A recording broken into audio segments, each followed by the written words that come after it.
welcome to my channel. Today I'm going to show you how to customize Mego clothes using Rit dye. Well, to start out, I got a figure, for my Nova, and it's a Piper charmed figure from Mego. And then I got the Mirror Universe outfit from Uhura, found it online. I'm going to use those two things to create my Nova. Now, you're going to have to do some prep work first with the outfit. You're going to have to cut off that gold belt. And you need to do it like right before the Velcro. Don't cut the Velcro because you're going to need it later. And the top has some gold trim that you're going to have to cut down with some scissors. Cut down to the black, piping on the top of the shirt.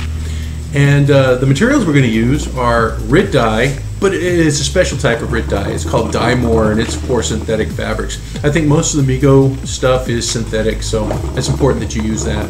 And then also some dish soap. I'm going to use that for some prep work and also to set the dye. Now, you wash the clothes first, right, with some water. Make sure they're thoroughly wet, and kind of squeeze them in there before you throw them into the dye. So I let them set for a bit.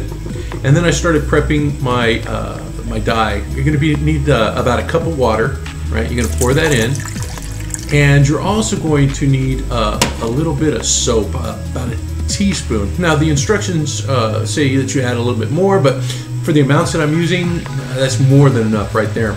And then you're going to add about a quarter cup of Rit dye. But it's important that you shake it first, because you got to get that dye thoroughly mixed before you put it in there. I boiled the water.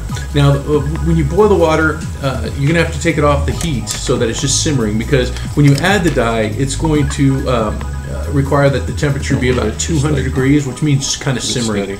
And that's what you want to do. And again, this is a quarter cup of the dye. You're not going to need all that much for such a small piece. Just kind of mix it up thoroughly with the water. Make sure it's all in there together, that you've used up all the dye in the measuring cup.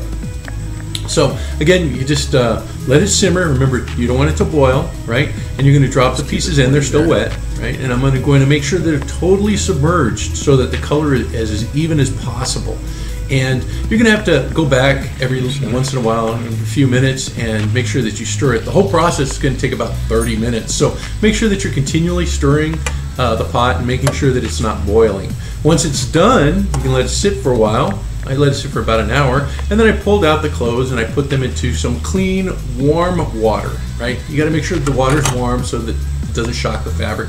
And there it is, just sitting for a while. Let it sit for about, 20-30 minutes, and then I rinsed it.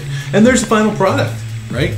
I got the Uhura dress on the right to show you the comparison, and here it is on the Piper figure, my Nova figure, right?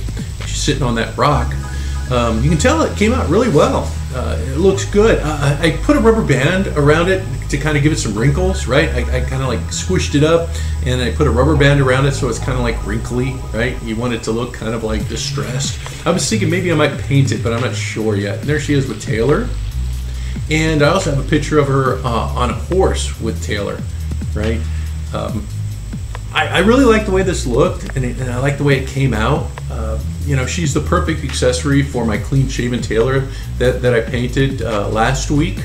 Well, I thank you guys for watching, and I hope you guys try your own Nova figure using a Rit dye to take care of the outfit that you're going to need for. Well, you all take care, and I will see you soon. Bye-bye now.